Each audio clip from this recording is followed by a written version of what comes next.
our next speaker is again a very dynamic woman. She is a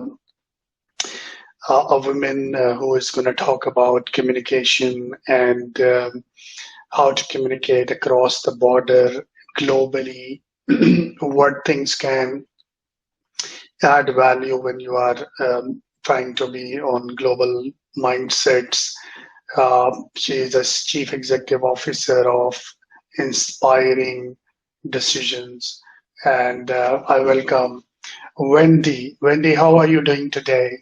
I am fine. Thank you so much for having me. I am so excited. It's early still here in the U.S. It's about 10 a.m., but I'm so excited to be here. Thank you so much for having me. Thank you very much for your early rise for us. I know it's a weekend and generally we sleep late in the weekends, but I'm honored. Thank you very much. So I want you to introduce yourself in detail to the audience. So because the self-introduction is the most comes from the heart. And then, of course, you can start up with your message for the day, and I will certainly ask some questions in the end. Okay, thank you so much. So again, my name is Wendy Alexander. I am the owner of Inspiring Decisions, LLC here in the U.S., as well as a networking group for women entrepreneurs called Global Success Society. I have been doing international business for over 15 years now. I started my business actually in Dubai. Just recently came home a year ago as of November from living in Dubai to position my business, but not more so to really connect with people who were there in the region to help them to build and expand globally. A lot of my work that was done there was with women who were from Africa. So I was able to connect to help bridge some of the gaps.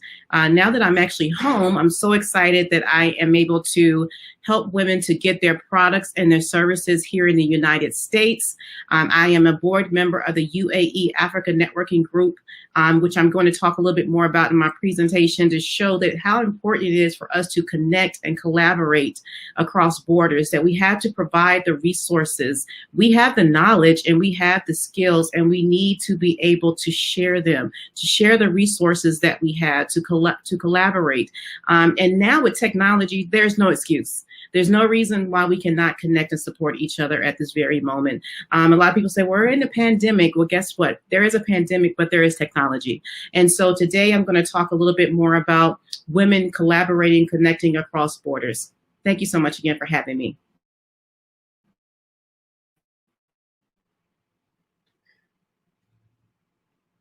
So I'm just going to share my screen with you all.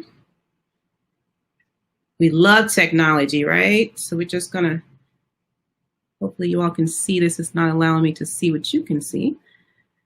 So women collaborating and connecting across borders. One of the things I wanna do first is within the iWin group, which was part of the the UAE Africa Networking Group, which I'll talk more about. There was a young lady that I had a pleasure and still have a pleasure of mentoring and coaching. And she has such wisdom and power, and I wanted to honor her today. And her name is Emmy Beth Quanston. She's actually the owner of Kawi Mocha Coffee, which is located in Ghana, which is amazing coffee because I have sampled it myself. But she is just a fighter. She is just willing to go over and beyond to do whatever it is for her business. She's humble. She's open to suggestions, and she looks for opportunities. And so today I really wanted to honor her because not only have I, been mentoring her and coaching her, but she is also giving me power as well to say, continue to push and do what you're doing to support these women who are in Africa and provide resources that they probably wouldn't get. And what I do is I bring other women along with me, which is very important to help provide the resources. And so she's doing amazing. We're working on a deal right now here in the U.S. for her coffee. And so fingers crossed that works out for her. And we've only been working together less than 2 months. And so a lot has been done. And that's just the power of collaborating and bringing resources together. So today, Emmy Beth, I honor you. And I want to also start out with one of my favorite African proverbs is, if you want to go fast, go alone. If you want to go far, go together. And this is so important. And I've lived by this. A lot of times we try to be the Lone Rangers, as I call it, and we can't. We have to go together. We have to collaborate. We have to work together. We have to provide resources to each other. And so my mission is to connect, to support, and to provide access to women entrepreneurs in Africa. Access to funding, access to technology, access to resources, access to expand their businesses across borders, and access to share their stories. We all have a story, and our story is our power. It's our superpower. And once you share your story and connect it to your business, it gives you the opportunity to also expand. But one of the things I definitely think that we need is that we need women entrepreneurs need access to global collaborations. And what I mean by that is that there's a network full of women who are probably watching me right now who have some type of resource, some type of knowledge, skill that they can provide access to a woman entrepreneur who is actually in Africa. And a lot of times goes on both sides. We wait for people to come to us, or we wait until something is posted, then we go after it. But instead, we should start creating our opportunities and reaching out and collaborating. So if you see someone, if you're following them on LinkedIn, or if you're following them on any social media platform, and you see that they have this business and it seems like they're really, really trying to put it out there, if there's a way for you to help and support them, let's start reaching out and offering a hand to do that. And maybe it's that you are not the one who can actually help them move forward or scale their business, but maybe you know someone else who does. And so we need more collaborations across the borders. Also, we need business owners, again, and coaches and mentors to provide services in Africa. I urge you today, if you are a business owner or a coach, this is something that I want you to put on your 2021 agenda, strategic plan, whatever it is that you're planning to do, mind map, is that you say that I'm going to commit, that I'm going to coach or mentor someone that's actually in Africa. I have these resources that I can provide, and my thing is that a lot of people say, well, oh, what about the money? Listen, it's not about the money. The money always comes if you do the right thing. But the thing is that you want to provide access. You want to be a service to someone. How can you service someone and support them? So I talked a little bit about Amy Beth and how I met her, and this is actually iWin. And so iWin was developed through the UAE Africa Networking Group, which I'm a board member of, and William Steinhaus, which is actually the visionary behind he came up with iWin, and the purpose of it was to help women to gain collaborations, to collaborate partnerships, maybe investors, to expand their reach, to connect with other women across the world. So there were 42 women from Africa and the UAE that actually were awarded the opportunity to present. Basically, what they had to do was they had to send in their information, their executive summary. The board then chose these women to be a part of this. And it was very successful. And we will continue to do it again in 2021. And so these are just a few of the women.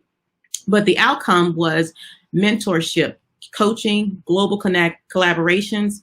There was access to expand across borders. Also, there was product placement outside of Africa. So this is huge. Just by creating iWin, again, we created this opportunity. So a lot of times you have to create things in order to allow and to provide access to people, in order for them to connect. The women that I connected with, there's no way I would have been able to connect with them and to be able to support them had we not created this platform and offered them the opportunity to share their amazing stories. And also their products and services just blew me away at where they are.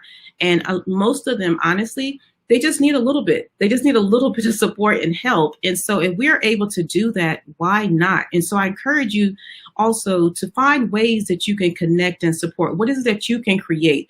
What opportunity, platforms, speaking engagement? What is it that you can do to build connections and collaborations? And then so my challenge for everyone who is out there listening today is that for all women who are listening, to assist and provide more access and collaboration with African women entrepreneurs across the globe. But not only that, I want you to really think of how is it? I'm sure I always say that people have what is called our CV, right? And we also have what is called our Rolodex. And usually with our Rolodex, there's full of people who we are connected with. There are people that have the access that these women need. Make a list. Who is it that you can connect to? Who is it that you can reach out to? A lot of us are on LinkedIn and we're connected to a lot of people. How are you using those connections in order to help the women who are in Africa?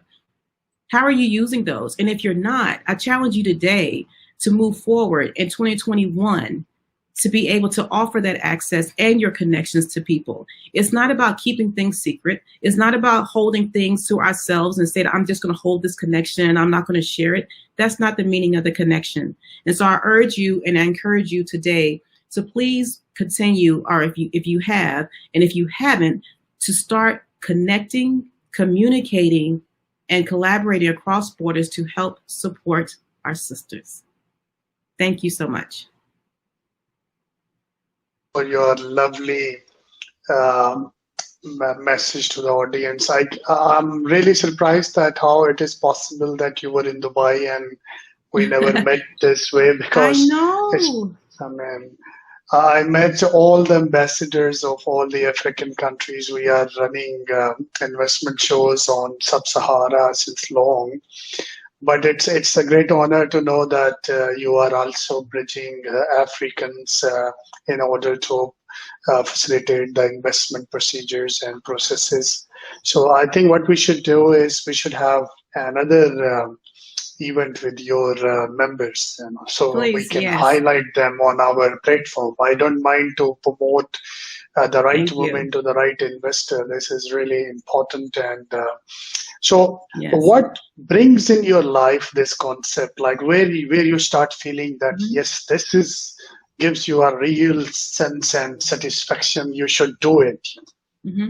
Honestly, I love helping people. I really do. And once I had just started, helping and supporting and coaching and finding that I was being able to really help someone move and scale their businesses, I was like, I can do this. And it felt good to be able to help someone. And then not only that, people really genuinely want help. They really want the help and support. And so if I'm able to do that, that's what I do. And so when you said, oh, it's Saturday morning, as you got up early for us, I've actually been up since 3 a.m. I'm always up. I'm always up to help them. I meet my clients where they are. So when I do consultations and when I'm doing coaching and mentoring, I'm up doing it to meet them where they are. I'm not on my time zone. I'm on their time zone. Oh, that's amazing. I think only a passionate entrepreneur can do this, to wake up in the middle of the night, because we don't expect these things from our employees. Once the 5 o'clock is done, they are done, and they will come on Monday then. So yes, exactly. People want to hear like how you transform yourself, and your own success story, like being an African and raised in now you are in United States. So I want you to give your motivation to the audience that they are really seeking for. I actually, I'm glad you asked that asked that question. I actually started, really, this is how it happened. I heard something about Dubai from actually my husband, who was actually working overseas and traveling in different parts of the Middle East. And he said, listen, I need you to come over here and visit. This is where we're going to meet, because he was in Afghanistan and Iraq. And I said, I'm not coming to Dubai. I don't know anything about that place. This was 16 years ago. I was like, I don't know. I want to go there. Well, long story short, I ended up going there to meet him, fell in love with the culture. I was like, this is it. This is now home. I am going to have a business here. My husband looked at me and he said, a business? I said, yes, I'm going to have a business in Dubai and Abu Dhabi. He said, okay. So I said, I am. And so I did. I sought after, I started training some of the government as well as some of the rural family was one of my first contracts. And so I was very honored. From there, I continued to learn the culture, to become a cross-culture consultant. I then make sure that I totally immersed myself in the culture. I am a Christian, but I definitely practice Ramadan. I fast, I pray 5 times a day. I also show that as well, as just because I'm a Christian doesn't mean that I cannot learn from another religion or culture. That's one thing I do stress. And so I just really, really fell in love with the area. Also continued to travel to Saudi Arabia, Bahrain, Qatar. So the Middle East became really my home. Then I learned soon enough, I'm sure a lot of you all have heard about the ancestry.com, where you can find out what you really are, right? So people would tell me, I'm actually American. And so people in the Middle East would tell me, they would say, Wendy, you have some Arab in you. I was like, no. Then they said, well, you have Nigerian. You're definitely Nigerian. I said, no, my family is actually from India. I have Indian in me, right? So I took a couple of tests, but guess what happened? Found out that, yes, I have a high percentage of Arab in me, and I also have 89% Nigerian. Okay. Mm-hmm. So all of it came together for me at that moment. And this was just like a year ago. And so my brothers and sisters was telling me, well, we already knew that. Why did you spend your money? We've been telling you that you're part of the family. So it made me grow even closer, to saying, I really need to help and support, and I can't do it alone. And so I started the Global Success Society, which are women who actually are consultants and coaches. And now we actually take on different areas of the world, basically. And each one is responsible for providing support, consultation, speaking engagements, arrangements, whatever it takes. And then we travel. We actually travel together. I do events in Dubai to bring women together. We've been in India and London. And so I'm really big on networking and collaborating and bringing people together. That's my passion, because I always say that we don't have to do this alone. We don't have to struggle alone. The support is right there, but we have to reach out. And the other thing is, it doesn't matter what the culture is. It doesn't matter what the religion is and the background is. All you have to do is respect it and learn it. I always say that respect and learn the culture. And that's the first thing that you do. And then you collaborate. We'll find that we're a lot alike, more than we are different, to be honest. And so just having the mindset of just wanting to help. And so from there, I got my contract, and I move forward, continue to build my business. My children are 24 and 22. And so when my son graduated from high school, I said, I'm going to have a longer contract in Dubai. This is what I call manifesting. The day he graduated, I got a longer contract in Dubai. I moved to Dubai. He went off to college. I lived there for 4.5, almost 5 years to continue to build my business. And it's been amazing. But to more so, I really wanted to, again, continue to learn the culture. Nothing is like going back and forth. Nothing is like living there and really, really connecting. And so I have plenty of across the Middle East, as I say, I really do. And I really believe in that. And so I'm forever grateful, because they've given me so much opportunity. And so that's another reason why I do what I do, is because people have gave me opportunity. Someone gave me the chance. So why wouldn't I give it back to someone else? And so that's why I'm so passionate and so excited about these new products and that are going to be here launching in the US with the women in Africa. I'm just so happy for them. Oh, that's so amazing. Actually, I just want to add some more compliments to you. I was actually going to ask that when you are going to get married, and you're saying that you are 24 years old kid. That's really, I think we should make you our health guru and take some food tips from you. Secondly, like you rightly said that the government of UAE has made a society which is based on tolerance and tolerance, irrespective what culture and what country you belongs to. You feel like home. You feel safe. You meet people. They respect you. The local community. It's family. It's really amazing. And Isn't I'm it? really excited. Maybe in next your trip, of course, we will have. So I'm gonna add you Yes. in the list of my Ramzan guest. You know, I always have Thank you. Iftar in Ramadan, and I will add you in that. Yes, And of course, please. whenever you are in Dubai, just let me know. We will have a coffee. Thank you, So inshallah. with this, thank you very much for your time and inputs. Thank you so much. I appreciate you all so much. Again, thank you. I'm so honored. Thank you for having me. Shukran. That's it.